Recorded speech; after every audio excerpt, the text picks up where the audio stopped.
o bolsonarismo teve um resultado no primeiro turno maior do que aquilo que as pesquisas apontavam, embora, enfim, tenha dito que isso podia acontecer, porque a pesquisa é só um dos elementos para servir de análise, não é uma certeza absoluta.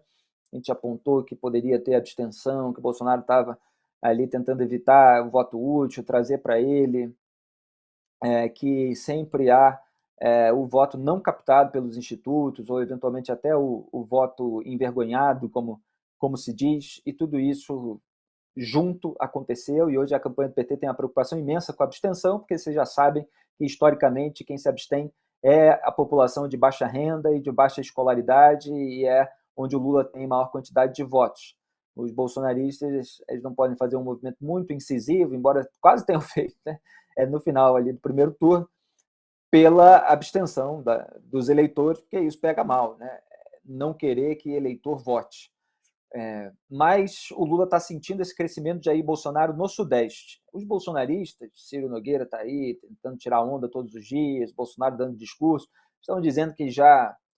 estão passando o Lula em Minas Gerais, lembrando que o Lula ficou na frente em Minas Gerais, Bolsonaro ficou na frente em São Paulo e no Rio de Janeiro, mas ficou na frente de uma maneira que não é suficiente para reverter a vantagem que o Lula tem no Nordeste, principalmente. Bolsonaro ficou na eleição geral mais de 6 milhões de votos atrás, só que ele tem esse apoio dos governadores nos 3 maiores colégios eleitorais, Romeu Zema em Minas Gerais, Rodrigo Garcia em São Paulo, Cláudio Castro em Rio de Janeiro, e tenta ir crescendo com essa força do antipetismo, no momento em que alguns indicadores econômicos tiveram uma ligeira melhora, sem que isso também seja completamente sustentável, porque há aí projeção de aumento de gastos para 2023, dificuldade de saber de onde se tira dinheiro para manter o Auxílio Brasil em R$ 600. Então, assim, não tem um prognóstico maravilhoso,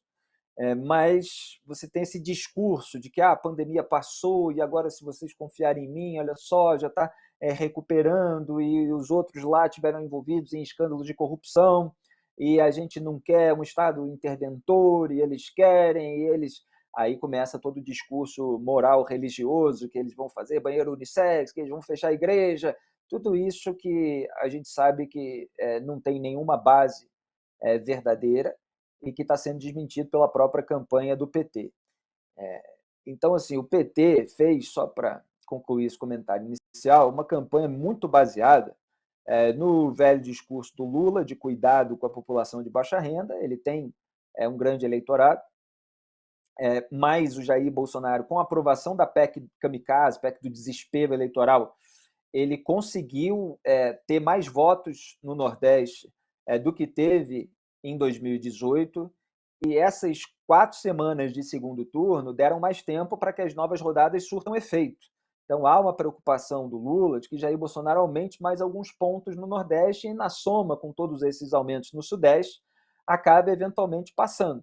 Então, precisa estancar esse crescimento, embora tenha um pouco de responsabilidade, porque os petistas, repito, votaram a favor da PEC do desespero, e tem que trabalhar muito no Sudeste para que Jair Bolsonaro não cresça tanto. Então, assim, voltando, o Lula tinha essa base do discurso do cuidado com a população pobre e a base do discurso da Frente Ampla Democrática. Eu nem considero que existe uma democracia de verdade no Brasil, né? Para mim, existe um simulacro. A gente vê aí roubo, impunidade, censura para apagar a história, a gente vê escambos entre os poderes, a gente vê orçamentos que não têm transparência nenhuma, a gente vê compra de apoio parlamentar, compra de voto na ponta da linha,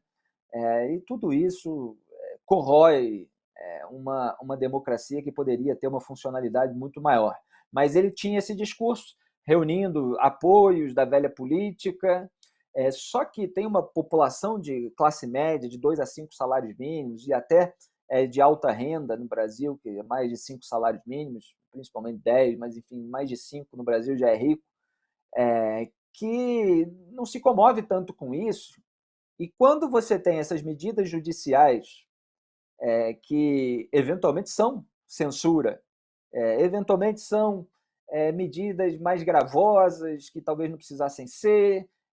cada caso é um caso, evidentemente, a gente precisaria analisar todos. Mas quando você tem esse embate e uma sensação de que outros poderes também estão aloprando, você diminui a força desse discurso de defesa da democracia, que já não era tão forte assim, porque o histórico de escândalos de corrupção, de financiamento ilícito de campanha, tudo isso depõe contra essa narrativa.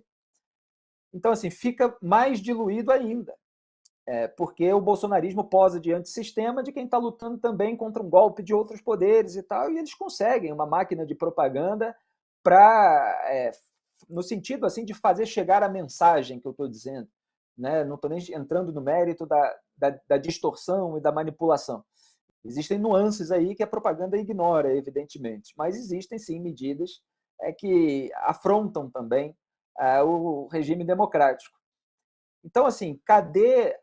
o elemento na campanha do Lula para trazer esses novos eleitores? É isso que a campanha do PT está sentindo dificuldade em fazer. Então, o André Janone já está dizendo, né, o que a gente vai ver, que só perde se subir no salto. A Simone Tebet está lá reclamando que a campanha do PT não está conseguindo falar para fora da bolha, como fez aquele rapper lá em 2018, e tem uma apreensão muito grande nesse momento na campanha do PT, tanto que o Lula precisou fazer aí carta para os evangélicos, precisou ir numa cerimônia religiosa, que ele estava evitando ao longo de todo esse tempo, e que é arriscado para ele, é um movimento arriscado e tardio, que ele passa a jogar no campo do adversário, no campo que está sendo explorado pelo Bolsonaro. Você está